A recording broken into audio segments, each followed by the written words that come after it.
right, ladies and gentlemen, it looks like we're rehashing a bit of an issue that we talked about before on the channel. And the issue that we talked about before on the channel was, of course, a previous video that Selkey over here had made regarding the storytelling in both Wuthering Waves and Genshin Impact. And the thing is, when it came to this video, one of the big conclusions that Selkey basically came up with, and you can see my react over here, strongly worded, the worst take in WuWa's history, he basically said that Wuthering Waves had worse storytelling than Genshin, talked a lot about what was going on in WuWa's story without really even knowing some of like the basic facts and the basic details. He said things like Shorekeeper is somebody we have no idea or no clue what she does. He said things like we have no idea what the Black Shores is. He said things like, wouldn't it be a crazy twist if Kartithia was the Thenodian's resonator and the Primarch Fenrico was right? And at the end of the day, right, a lot of these things that he was talking about either did happen in the story and he seemed surprised by them, or he just exhibited a lack of knowledge about something that you would know if you had just played throughout Wuthering Waves. And so I had some strongly worded critiques. That was like a big focus of the video, where if I'm going ahead and I'm listening to somebody talk about the game as an expert on the game and try to give pointed critiques, and they're getting basic facts about the story that pretty much anyone that didn't skip it would know, well, I thought it was a little bit stinky. And the base conclusion that I made from his video was, he talked about Natlan and he talked about Genshin. My summary from this video was, if he had just taken out WuWa from the critique, if he had just taken out WuWa from this entire video, it would have been perfectly 100,000,000% fine and a lot better. And so with that, he's decided to make a response to this whole thing. We're gonna go ahead and react to it and see what he's talking about over here. This video is a response to the feedback I received in my last critique of the storytelling of Genshin and Wuthering Waves. There are numerous times in my narrations where my understanding of the story was misinterpreted, vague, or incorrect. This is my attempt at rectifying said mistakes and clarifying my points further in the previous video. I'm gonna be honest, we're about 15 seconds into it and he's already basically like admitting fault. He's also saying that there was some fault on the reactor's end as well, maybe misinterpreting some of his points, but basically like a lack of clarity overall, either in the presentation or the reception. And you can tell that, you know, he does sound clearly a bit defensive in this response, but you can imagine, right? That video did get a lot of negative responses, a lot of downvotes. I don't have like the discount counter on here, unfortunately, and a lot of comments, right? Very highly upvoted comments asking him if he's even played. Issue is, I don't know what the Black Shore is. You don't know about anything else. You hit the skip button too hard. Yeah, a lot of negative responses regarding the entire matter. That's some of the context heading on into it. And of course, I don't believe my react video helped much at all either. Thank you to Nyx on Discord for assisting me with validating the information. Their YouTube channel will be linked below. Let's get something out of the way first. Some people are under the impression that I skipped the story. This is not true, and I can even prove it. About a year ago, when Wuthering Waves first launched in May 2024, I was one of the first million users that joined on the global servers, since in the video I made at the time, I made sure to point it out. As you can see, the user ID in the video will match the one in most of the story footage shown. I will be honest though, I don't really know what that proves. I'm just trying to make it what it is. Simply being one of the first million players that created an account, that doesn't mean you didn't skip the story. Again, I'm not just like trying to be like a dick or just like straight up like, you know, nitpick everything. I'm just not really sure what it contributes to the discussion. Simply put, this is my account. I captured the footage of me going through the story. These long source videos cannot exist if I skipped it, since as you know, there's no way to replay the main campaign once it's been done. True. In Wuthering Waves, when you skip main story cutscenes, there is a dialogue window that displays a... And this is a different account. As you can see, it's like, it has like, I do believe this is maybe like somebody's recording where somebody's like using a controller. This looks like it's an entirely different account, or he's simply doing the Cantarella story quest and skipping over there. He's not actually in the Kachona cutscene. Quick summary of the scene. I am speaking completely honestly when I say this. I didn't even know this was a thing. I'll now re-explain what I understand of the facts on the backstory of... Why is the UID blurred in this one? Wait, oh god. Let me point out one of the big pieces of critiques from his video. Selkey said in his video that we have no idea who Shorekeeper is. We have no idea what the Black Shores does. That was one of the big pieces of critiques for his video when he outwardly said that at the start of his WuWa critique. And then a lot of people believed from the onset of that he was just skipping all of the story prior to 2.0. And so I guess the fact that he just said, I have all the footage from all of the quests, and then the one clip he shows from 1.3, which is the story that he's basically been accused of skipping, he has the UID blurred in the bottom right. I guess it's just weird to me to talk about the UID so much, show that transition, and then in the 1.3 story quest, which was the one that most people said he was skipping and accused him of skipping, the UID that he was just talking about to prove his point is blurred out. It is what it is, right? I'm not going to sling any accusations out. I'm not going to say that he's lying. I'm just merely saying I feel like it's just odd to make that like the first point in the video about how you're not a skipper, and then it's blurred out here on the quest that you're accused of skipping in the comments. I'll now re-explain what I understand of the facts on the backstory of the Black Shores and Rover's origin. This ties to my personal gripe with them as a protagonist. The Black Shores is a research facility focused on eradicating the Lament. The Tethys system is an advanced supercomputer able to predict the movements of said Laments. Long ago, the rover was the one that established the Black Shores, with Shorekeeper helping manage the place. The duo has experienced the Lament destroy civilization and pledged to protect it at all costs. They eventually left for other important tasks, and the Tethys system became the governing body. The rover, having returned, now recognizing the role as the astral modulator, speaks to the Black Shores people as its leader, reiterating the purpose for this place's existence is to safeguard the people on this planet. Because, and I quote, "People are the heart of civilization. Broken systems can be fixed, but without people, civilization has no soul." From this, we can tell that the rover has a strong desire to combat the Lament and stop it from laying waste to this world.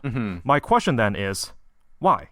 Did the Lament kill one of their loved ones? Did it destroy their homeland? Is it just out of an unknown obligation? Maybe because they don't want the world to end? Most people would generally say if there was like a cataclysmic world event coming that's threatening to wipe out civilization, then most people would be working together to stop it. And this isn't even, something loose like global warming, where it's like it's like the boiling frog, where like it's slowly getting warmer and warmer and warmer so people don't feel the impact. This is like,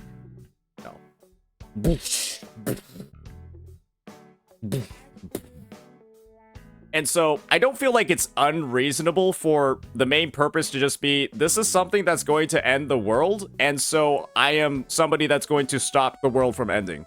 I think that's, I feel like having questions about that is slightly odd. I don't know, maybe I'm being overly critical of it. Did he present the same summary in the last video? No.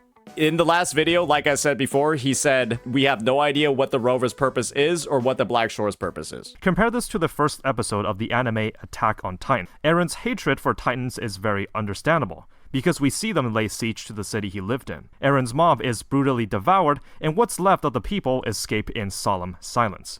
We see the chaos unfold right in front of us, which means it's a way more effective way to align myself to the interests of Eren.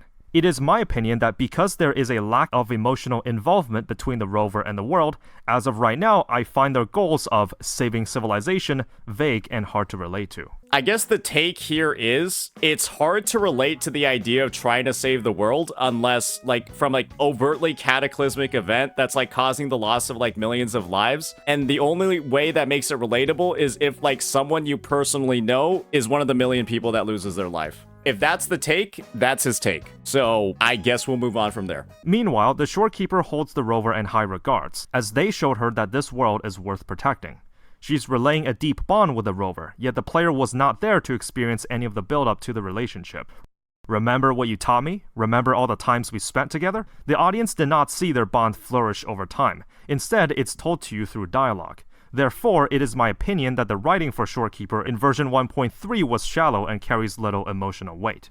Regarding Abby, I will admit, after looking through some of the story again, I get UID's back, ladies and gentlemen. But yeah, the point of this was that you didn't necessarily remember much about Shorekeeper, but somehow parts of like your memory come back as you continue interacting with her, which like culminates in you playing the piano with her at the end cutscene, where somehow, without any prior memory, you're able to perfectly play the tune because you've been able to like recollect some of the memories that you've lost, with the memories being like the major sacrifice. So yeah, you know, I feel like it's a very like common amnesia sort of thing where you have had like one person with you for like a really long time. Like you go think about it almost as like a millennia, and then you don't remember anything though. And so they are holding on to all of this attachment that, you know, I feel like it's a pretty common trope. I feel like you could find a lot of anime where that's also a common trope, where a main character loses their memory and then they have had somebody in the past, right, that they were originally very, very, very close to. And then they remember, like, I'm pretty sure there's at least like a couple of anime that follow a similar sort of mindset or a similar sort of plot line. Regarding Abby, I will admit, after looking through some of the story again, he absolutely works better than Paimon as a mascot character. He presents new information, is not intrusive nor bloat the dialogue, and helps out the rover many times throughout the journey. My original comment on not being able to form an attachment to Abby is more of a spur of the moment thing. I did not think thoroughly about its actions and the previous parts of the story, so I apologize for that confusion. Okay, yeah, I mean, hey, we're openly accepting the L's here, right? Decent bit of accountability here. Regarding Cantarella, I will now re-explain my understanding of her character backstory and motivations. During the 2.0 storyline, the Phasalia family was hinted to have colluded with the Order in shady dealings against the Montelli family, suggesting that they may be up to no good. Yeah. It doesn't help that the rover overheard a rumor that Cantarella has a history of poisoning others. In all honesty, I think my expectations would have actually been subverted if she did turn out to be the questionable type, instead of the lawfully good trait that almost every other character has. As head of the family, Cantarella has been in the background searching for a way to rid of the Threnodians' influence for good. The reason why she has kept a low profile is that Leviathan, the name of the Threnodian, has the power to mind control and distort the beliefs of people, and knowing the truth surrounding their identity can cause someone to suffer delusions and drive them to madness. Under that influence and uncertain how long the Sentinel's powers will last, she wants to find a solution before it's too late. The natures of the deities in Raguna... I heard him say lawful good. Cantarella literally poisons people in her trailer. Like, she kills them. They're dead. And I do believe the trailers are canon. So yeah, she just straight up poisons 2 people in her trailer and they die. And she cultivates poisons in her garden, which is... I wouldn't use the alignment lawful good for that, if I'm going to be entirely honest. And saying that lawful good is like the default alignment for every character is also a little bit... I think that's a bit of a reach. I think that might be one of the biggest reaches. I think that's an absurd reach.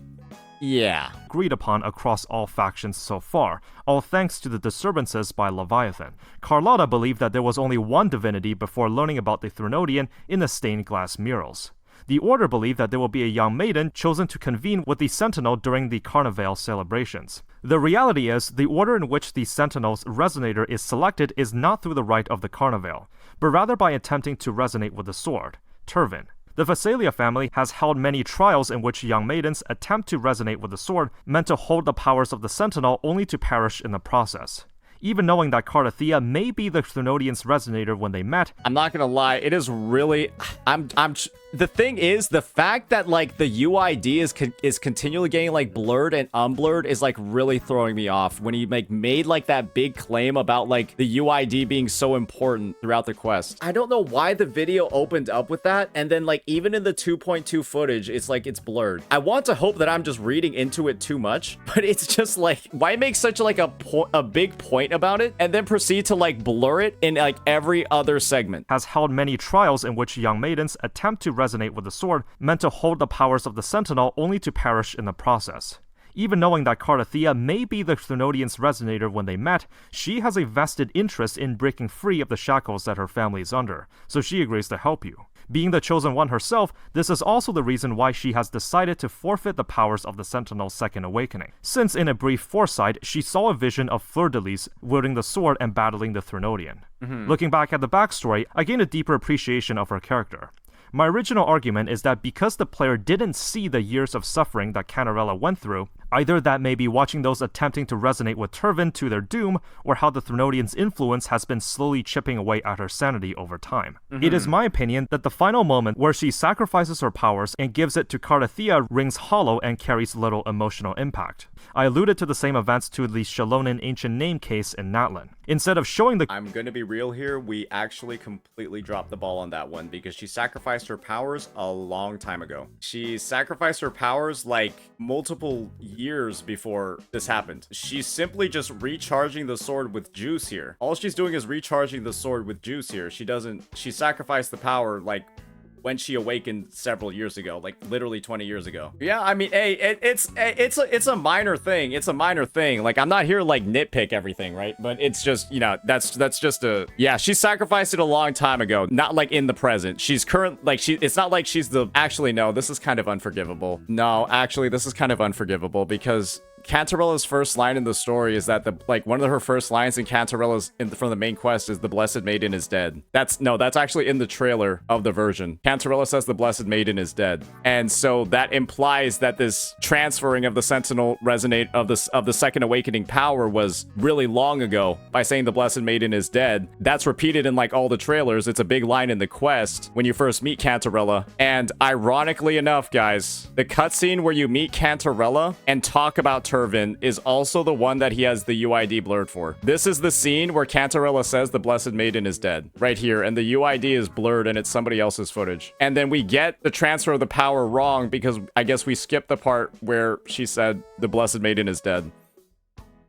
I mean, I would just be honest, man. You could just— I don't want to accuse you of skipping it, but like even in like the correction video where you have an infinite amount of time to like research, rewatch the story, and like, you know, actually address everything, we got like a crucial detail wrong. And so I guess we're doubling down on not skipping, but then we talk about how she just transfers the power in the moment when it was transferred long ago, and that's why the Blessed Maiden is dead. And in the scene where Cantarella says the Blessed Maiden is dead, we don't have the UID showing and it's blurred out. We could just say we skipped it, man. Maybe watching those attempting to resonate with Turvin to their doom, or how the Threnodian's influence has been slowly sacrifices her powers. In my opinion, that the final moment where she sacrifices her powers and gives it to Cardathia rings hollow and carries little emotional impact. Because it happened 20 years ago, and that's why the Blessed Maiden is dead. And unfortunately, the cutscene where that happens, or the dialogue where that happens, does not have the UID showing, and so most people are going to look at this and then think you skipped that part. I alluded to the same events to the Shalonin ancient name case in Natlan. Instead of showing the great efforts she has gone through to undergo this impossible task, it is told to you through exposition, if at all. You don't see the struggles of Cantarella that has gone through to culminate in this ultimate decision. The rover did not ever struggle to achieve victory. I wish to address this point made in the critique video next. My definition of struggling may be different than some other people, and I apologize for not making the point clear. I recognize that there are numerous times in the rover's journey that they received help from other parties, such as Abby shielding them from the Threnodian's attack, Brant rescuing them from the whale, or Cardathia breaking the barrier that Fleur-de-Lis has placed on them. My definition of a struggle, or sacrifice, is that I need to see the impact that it had on the character, and what they have lost or consumed in the process. I'll leave two examples of this. The first is Punishing Grey Ravens chapter 16. The hive of a newly evolved— Please, not this again. Could he just say what his definition of a struggle is first? This is like one of like the big critiques about this style of like critique is, can we just like say what his definition of a struggle is first instead of using an example from another game to like draw the comparisons? Like just say what the definition of a struggle is so we have that framing in the mind and so we can better understand. I'll leave two examples of this. Of a struggle, or sacrifice, is that I need to see the impact that it had on the character, and what they have lost or consumed in the process. Okay, the impact on the character and what we have lost and consumed in the process. Okay. I'll leave two examples of this. The first is Punishing Grey Ravens chapter 16. The hive of a newly evolved species of enemies known as the hetero creatures has given birth to a pair of humanoid twins wielding powerful abilities from the punishing virus. None of the combatants are able to match their skills in combat. The boss fight in the chapter is a scripted loss, and there's even a section where Liv desperately tries to fight back while she gets tossed around like a ragdoll, only ending the stage when the player's health runs out. To put it simply, you lose. Another great example I can think of is from Girls Frontline 1, containing some of my favorite writing in a gacha game. During the chapter Polarized Light, there is a section in which the commander needs to evacuate their troops to a nearby base from enemy pursuit. However, they must assign a troop of dolls to defend the entrance and blow it up to stop enemy advances. This means whoever this troop consists of will be fighting to the bitter end. Are these all late game stories that he's talking about? Did you just say that chapter 16 of PGR is 1/3 into the story, Chinom? So chapter 16 out of 32 is 1/3 into the game story. Oh, okay. It's a one-way ticket to their doom, and the commander is tasked with the difficult decision of who to leave behind. This is how I see real struggle and sacrifice. These moments hit way harder for me because of how much impact they have. Because of this, it is my opinion that the rover did not struggle or sacrifice anything significant in their journey so far, and why these moments did not leave a lasting impression on me. The reason that I prefer PGR's story way more is that it focuses on a smaller cast that develops over time, with their personal goals and motivations, and you being there to support them. How long does it take you, gameplay-wise, to get to Chapter 16 in PGR? How many hours of story do you have to get through to get to Chapter 16 in PGR? 50 plus? Yeah, I feel like we've had maybe 20 hours of WuWa story so far. Maybe legitimately like 20 hours of WuWa story so far. Is that fair to say? Like 20? Compared to the central conflict, you feel small and powerless, and it's precisely because of this that I find their victories feel significant and well-earned. The rover's journey is more or less their own. As a godlike being, they're on a spiritual quest to find out what's best for their civilization. This is their story, and the player has lesser involvement in it. While subjective, this is also the reason why I could not get into Wuthering Waves' plot myself, at least for now. Everyone interprets storytelling differently. As you may have noticed a pattern, I'm someone that's more into stories focused on emotional development. I recognize that there are people out there that enjoy the grand nature of Wuthering Waves' world building and are less bothered by the character motivations, or how the rover is more connected philosophically with the world instead of emotionally. I don't have a problem with other people enjoying the story for what it is. Whether you like one method over the other is purely subjective. However, I should still be allowed to interpret things in my own way and form my own opinions on what I think. Whenever I judge storytelling, I'm reminded of a great phrase in the Umineko series, one of my favorite visual novels to this day. Without love, it cannot be seen.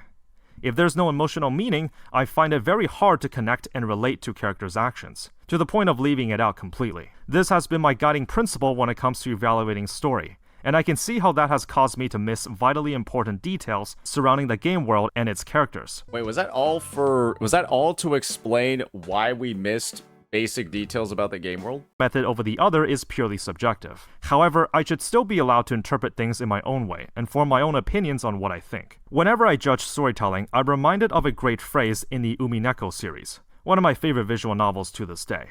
Without love, it cannot be seen. If there's no emotional meaning, I find that ironic because isn't Shorekeeper's story like all about love? Shorekeeper in 1.3. Oh my god. I don't even think I'm gonna upload this, bro. This is such a weird video, man. I find it very hard to connect and relate to characters' actions, to the point of leaving it out completely. This has been my guiding principle when it comes to evaluating story, and I can see how that has caused me to miss vitally important details surrounding the game world and its characters. While my opinions of Wuthering Waves' story remains mostly unchanged, I want to take this chance to remedy the glaring mistakes I made during the critique video. There's no other way to say this. I'm sorry.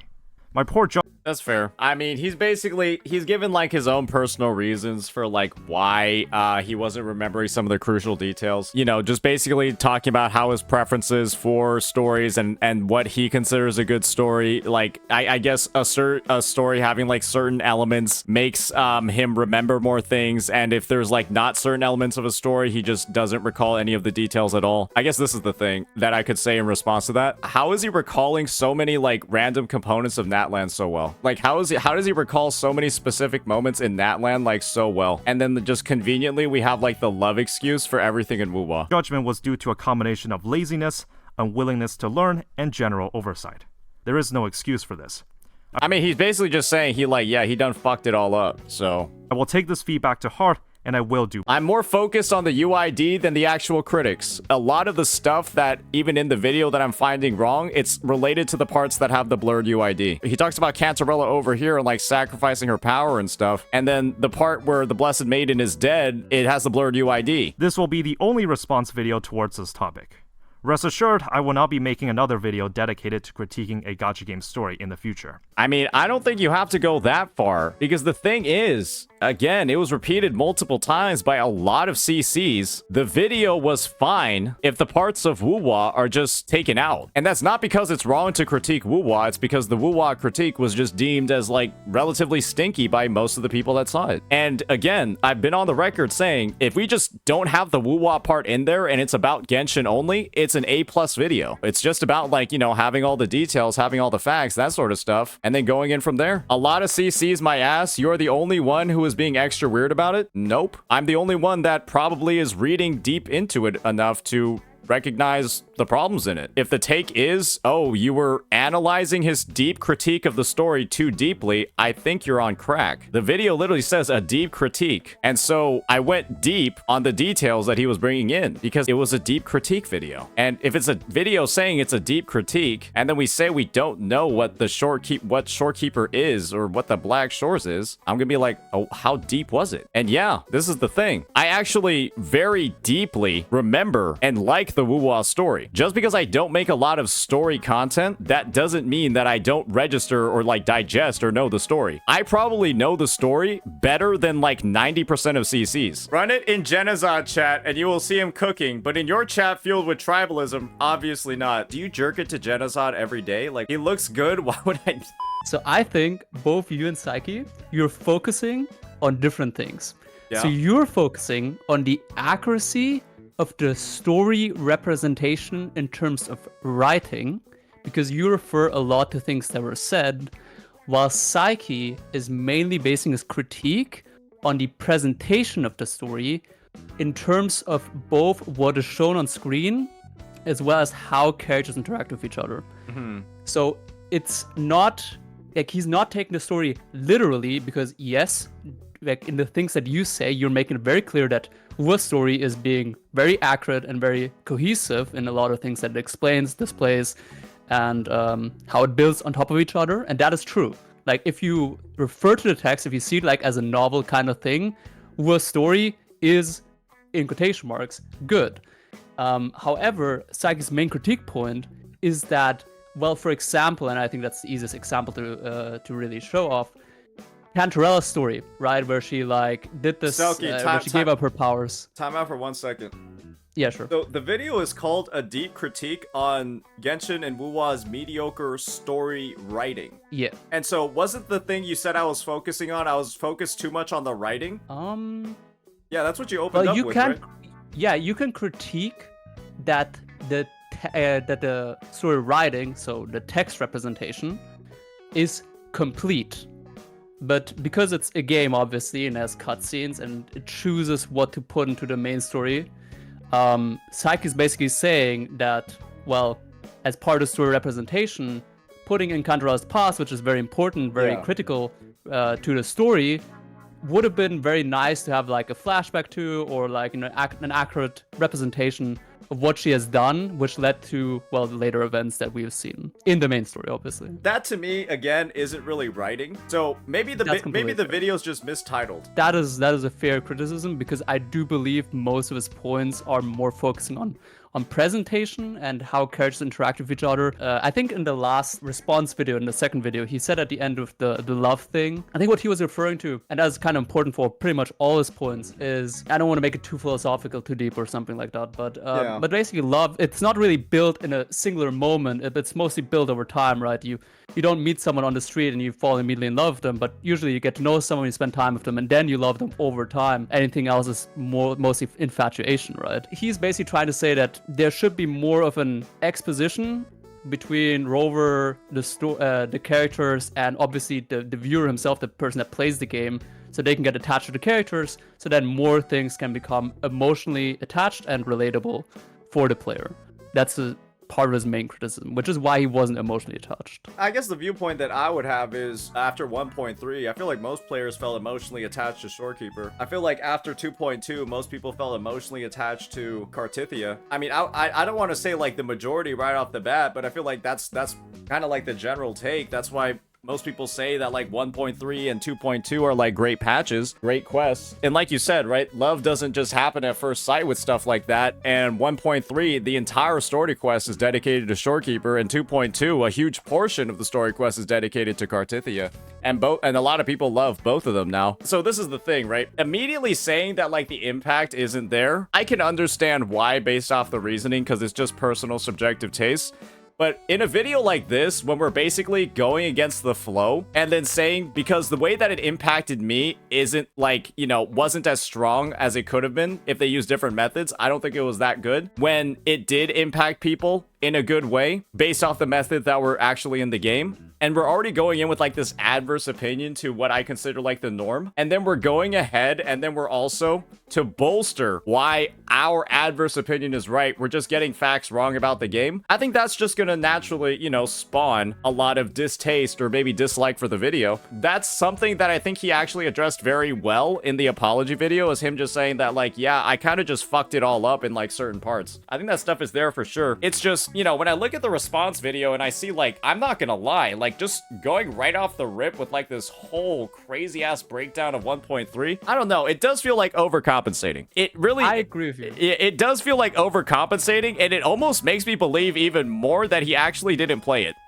This is something that was misunderstood in the first video, right? And that's why he spent so much time re-explaining it, which I personally think also is like not really necessary. I think he just like stuck to his first video and just like, you know, kept his head up in a sense and just said, yeah, that's what I said. Because the reality of what he actually intended to say of the first video was never, oh, we don't actually truly know who Shorekeeper is, but rather as a follow-up of the events from 1.0 and 1.1, we have barely any, if not no, information about Shorekeeper. That is what he was referring to. It's not that 1.3 lacked an in-depth dive into Shorekeeper as a character, but rather that the build-up to Shorekeeper as a character was not present, which is why he could not feel this emotionally heartfelt reunion of Shorekeeper himself, as there is not enough time spent to get to know Shorekeeper as a character before going to 1.3. Did you actually know that during the 1.3 story quest, there are multiple flashbacks to when Shorekeeper was like a butterfly monitoring you across your journey? During 1.3. I'm referring to pretty much everything before 1.3. I'm saying that Shorekeeper as a butterfly was monitoring you throughout the 1.0 to 1.1 story. Absolutely. Doesn't that reframe what you experienced in 1.0 and 1.1 differently, knowing that Shorekeeper was actually there the whole time and was like watching you and like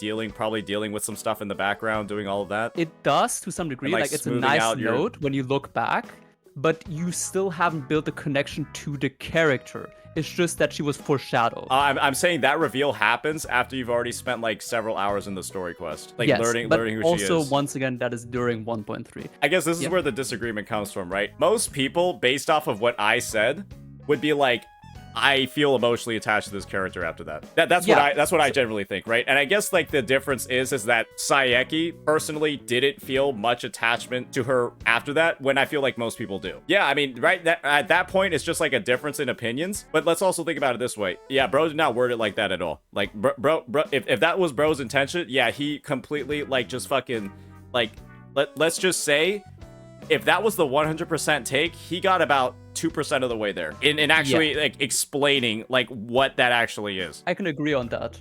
Messing it up like that is just gonna make people think you skipped the entire fucking quest. I just hope like no one is going to him, sends him any negativity or like any threats or harassment. He makes great videos. It's just, you know, this one was a slight miss. That's why I'm here to explain that. Yeah, absolutely. And I'll just reiterate again, one last time. Nobody is saying he's like an awful or terrible person. They're just saying the content that we see in the WuWa section feels a very very much like a step below what we just saw in the Genshin one. And when you can't skip any stories in Genshin Impact, right, you're forced to watch the entire thing and retain all the info, and you do get to skip in WuWa. That's why probably a lot of people, myself included, thought he just skipped the story. I feel like it is the happiest ending that we could get coming from me on this entire situation. I've heard out all the points, I've heard all the explanations. It's just, you know, it is what it is. Let me know what you all think. Peace.